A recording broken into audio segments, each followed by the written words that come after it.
कानपुर की कचहरी में उस दिन भारी भीड़ थी। वकील अपनी दलीलें दे रहे थे और जज साहब फाइलों में उलझे थे। तभी अचानक अदालत के गलियारे में एक ऐसी आवाज गूंजी जिसने सबका ध्यान खींच लिया। ये किसी अपराधी के जूतों की आहट नहीं थी, बल्कि एक लोहे के स्ट्रेचर के पहियों की आवाज थी। लोग दंग रह गए जब उन्होंने देखा कि 4 लोग एक जिंदा लाश को स्ट्रेचर पर लाद कर जज के सामने ले जा रहे हैं। ये कोई फिल्म का सीन नहीं था, ये हकीकत थी राजेश की, जिसकी कहानी सुनकर आपके पैरों तले जमीन खिसक जाएगी। राजेश जिसकी शादी 5 साल पहले बड़े अरमानों के साथ हुई थी, लेकिन किस्मत को कुछ और ही मंजूर था। शादी के महज 2 महीने के भीतर ही रिश्ता इस कदर बिखरा कि बात अदालत तक पहुंच गई।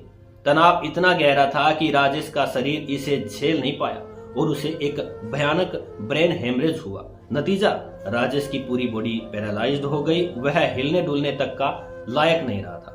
लेकिन असली ड्रामा तो अब शुरू होने वाला था। एक तरफ राजेश मौत से जंग लड़ रहा था, वहीं दूसरी तरफ उसकी पत्नी ने एलिमनी यानी कि गुजारा भत्ता के लिए कोर्ट में केस कर दिया। पत्नी का दावा सुनकर कोर्ट रूम में सन्नाटा पसर गया। उसने कहा कि राजेश बिल्कुल फिट और फाइन है, वो सिर्फ पैसे न देने के लिए बीमार होने का नाटक कर रहा है। राजेश का परिवार, जो पहले से ही उसके इलाज के लिए लाखों के कर्जे में डूब चुका था, उन्होंने कोर्ट के सामने अपनी सारी मेडिकल रिपोर्ट रख दी। उन्होंने हाथ जोड़कर कहा कि वो चलने के हालत में नहीं है, वो कोर्ट नहीं आ सकता है।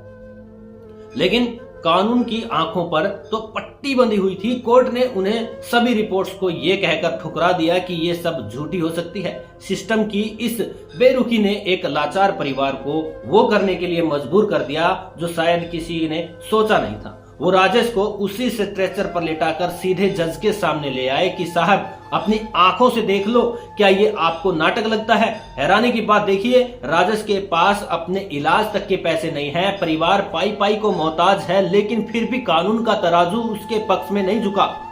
आज ये कहानी एक बहुत बड़ा सवाल उठाती है कि क्या हमारा कानून सिर्फ एक तरफा है?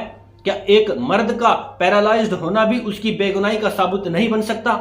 राजेश की एक हालत और सिस्टम के ये जिद देखकर दिल दहल जाता है।